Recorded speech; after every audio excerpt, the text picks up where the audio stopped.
Moorlands Radio Sport, in association with Leek Building Society. Thanks very much, James. Welcome back to the Red Industry Stadium.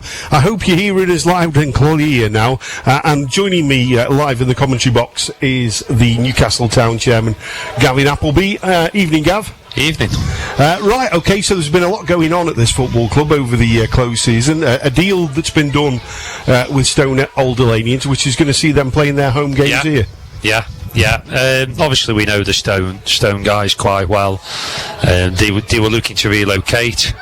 We had a discussion with them, and we've agreed terms, and they've moved in. So, that's a benefit of both clubs, I think. It is. What's it going to be like on the pitch, though? Because you're going to be twice the traffic, aren't you? Not really, because we did have a reserve team that played here on Saturdays. They've now moved up to Row Lane on the 3G.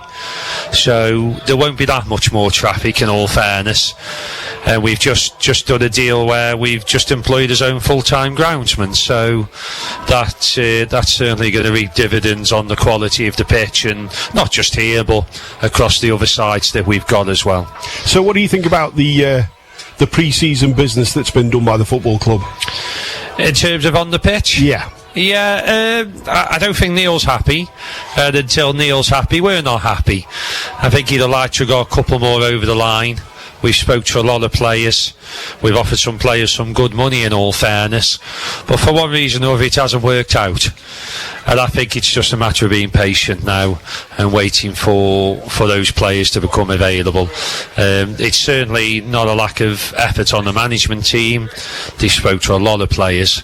But there's a lot of players, in a lot of clubs. So it doesn't always go together just yet. But there's no doubt that Neil will eventually get who he wants. Yeah, he's well known for that. But there's so many clubs in a close proximity, all fishing, in the same pond, and it must be difficult. And then you've got the added bonus of Hensford that seem to be throwing cataclysmic amounts of money at players, from what I'm hearing. Yeah, we're only jealous, aren't we? Of course we are.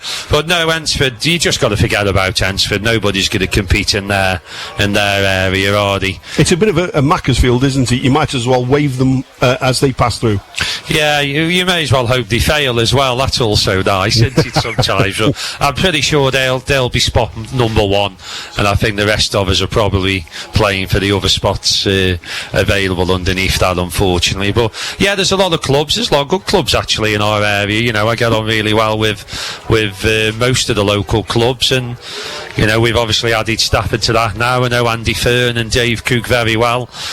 We offered Dave the job here once, and he turned us down, so not quite forgiven him for that yet. But all things work out in the end, and we obviously got one of the best managers in the business with Neil. Well, sure. You'll certainly not get anybody tell you any different from Moorlands Radio Sport. I mean, Bakes is just a legend of the non-league scene, and it's a good marriage, I think, because he's going to tell you what he wants, and you're going to tell him what you can afford, because I know you as well, so you're going to stick to your guns. You've got to do as chairman.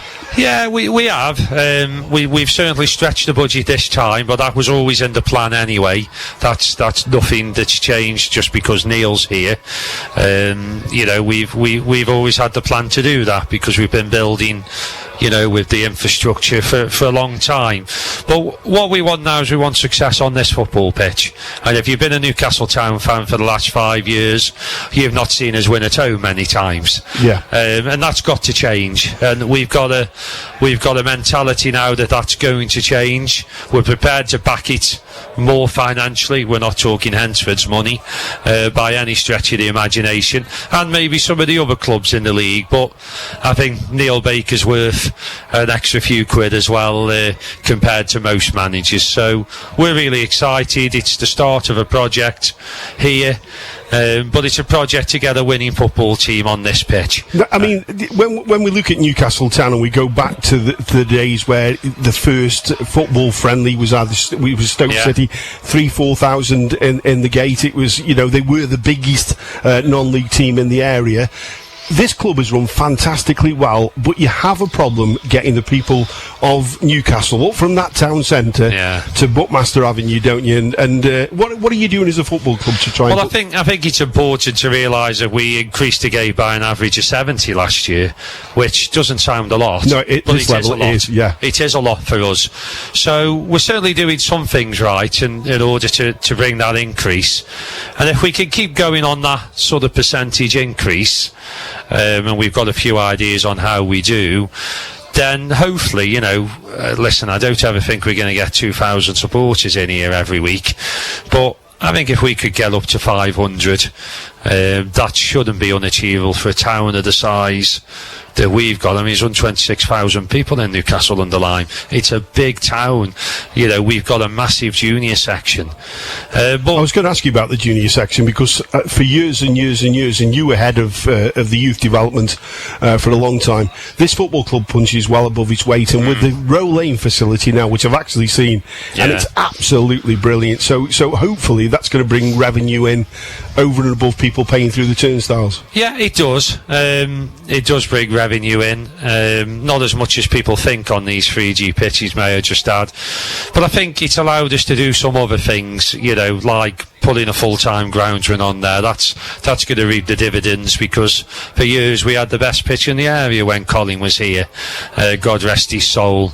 And ultimately, when you go away from having a Colin on it 7 days a week and you go to having a contractor 2 days a week, then ultimately your surface ain't going to be as good as what he was. And that's no criticism of the contractor. That's just criticism of where it's not a criticism, it's just where these things are. So we've got a lot of structure sorted now behind the scenes, and we needed to. I mean, 10 years ago, this place was falling to pieces. Yeah. The buildings were dilapidated, and they would have literally fell to the ground had we not undertaken this big project of renovation. But of course, the pitch has suffered, I think it's fair to say, in that time. And again, when we go back to the gates, there's not much encouragement to come to Newcastle Town if you're not winning every week, or every other week even. I mean, Paul Vale fans, we haven't won enough games to encourage more through the gate. Well, Port Vale fans are going to see that this season, aren't they? Is it better to be competitive at a league below or struggling in a league above? You know, if you're not winning week after week after week, fans soon vote with their feet. Yeah. But there's a good offer on here, Gav, isn't there? I mean, you've got a fantastic clubhouse. The kitchen's always good. Yeah. And you always get a friendly voice. Rich likes our burgers as much as he does Congleton's. I'm not sure about that, though. I think the jury's out on that. He said he did anyway. Well, he'll tell anybody that for a free burger. For a free burger, yeah. But I mean, it's a great run football club. It's got a great offer, and a lot of people sort of say about, well, it's open on two sides, but you've got adequate stands. Yeah, I quite like it. I mean, you've also got the viewpoint of being a little bit higher up, looking down the pitch. I quite like that. Some people don't, and that's fair enough. But it's such a big stadium as well. You put 300 people in here, they're lost. Yeah, because it's a big stadium. It is. Whereas, like at Kids Grove, you put 300 in. And it feels really... Because it's a lot more compact, isn't it? Yeah, it is a lot more. A lot of people thought you wouldn't be able to keep the likes of Jake Avery, but you've done that. Good season for you last season. Cracking player, really fast. You must have been pleased that you kept the nucleus of the squad together. Well, what I would say is, if you're Jake Avery, why would you move? Because we got fantastic facilities, but the coaching he's going to receive from Neil Baker, the improvement he's going to make to Jake Avery and the rest of the players. You only have to look at what he did with a side struggling last year. We went on a run, I think 12 games. We hardly lost a game, and that's because of Neil and his ability. Yes, we hit a bad patch towards the end, but when we lost basically 4 midfielders in one game, and I think you guys were commentating on it actually. So we lost his midfield in a week, and that hampered us. But if you Jake and Jake Twyford and other players, you've got a guy who's going to take you on and make you a better player. And that's what more that's could a player thing. Want? What more could a player want? Do you want a bit of money in the pocket? And we've given them a bit of that as well. So I think if you got the opportunity to play for Neil Baker, you're going to take it. Yeah, I would have done if I was a footballer. If I was ever good enough, but I wasn't, so that puts paid to that. So, what's a realistic expectation for this season, Gav? I think we've been quite cool in terms of saying we want to be in the playoffs. We're quite cool of saying that. What we want to do is get better every year. So we've been on a project where we've got better every year off the pitch, and we want that project to continue on the pitch. And we're really confident with Neil that we're going to get that. There's an extra couple of teams this year, so that will take its toll on the squad and stuff, so we need a deeper squad to deal with that. But we just want to improve on the pitch every year, and eventually we'll end up near the top of it, surely. Yeah, so you want the expectation and the performances on the pitch to match off the pitch, because you've got something going on, and we've said it for a long time. You come down here, there's always something that's been done, there's some improvement been made somewhere. I mean, that's testament to you and the board. Yeah, and it's also been at the expense of spending money on the pitch. So you can't have everything in this game. What we're prepared, what we want now, and what we've done is we've put a little bit more on the pitch. And hopefully that will show for the people.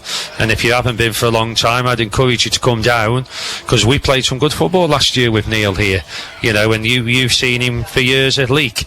This man knows what he's doing, and we're very, very happy to have him here. And you've got the bonus of having a Neil Baker pre-season as well this year, and that's a massive thing, isn't it? Yeah, I think so. And I think maybe next pre-season will be a better one, and I don't want to skip a season because they go so fast anyway. But I think next pre-season will be a big one for us, because I think he'll have had 12 months to get in who he wants, because you just can't do it in one window. Just can't go in the summer and get everybody you want. Took him a few years at Leek to establish his team, and then he's just adding the one or two. In all fairness here, he's been looking to add 4 or 5, and he hasn't quite got them yet. But there's time now, isn't there? Because you've got the whole of August before the window closes, and players are going to be running out of options at some point, aren't they? And they're going to have to sign for somebody. Yeah, they are, and I don't think Neil's going to sign a bad player. He's not going to make many mistakes, and that's going to be a plus for us, because we can't afford for him to make many mistakes, neither, in all honesty. So I think that's the big plus for us, that he's going to, when he signs someone, Jake Avery, Jake Twyford, we know they're going to be good players and they're going to improve the team. I don't think he'll be signing many mistakes. Well, I hope not, anyway. Gav, listen, it's great that you've joined us, and wish you all the best for the season. I think I've got a sneaky feeling it's going to be a good one for Newcastle. We hope so, and I just say thanks to all the team at Moorlands. You do a cracking job. Well, we keep going, that's the main thing. But thanks again, Gav. Have a good one. Great. Cheers, stuff. Mate. That is Gav Appleby live on Moorlands Radio Sport. And with that, James, we'll hand back to you.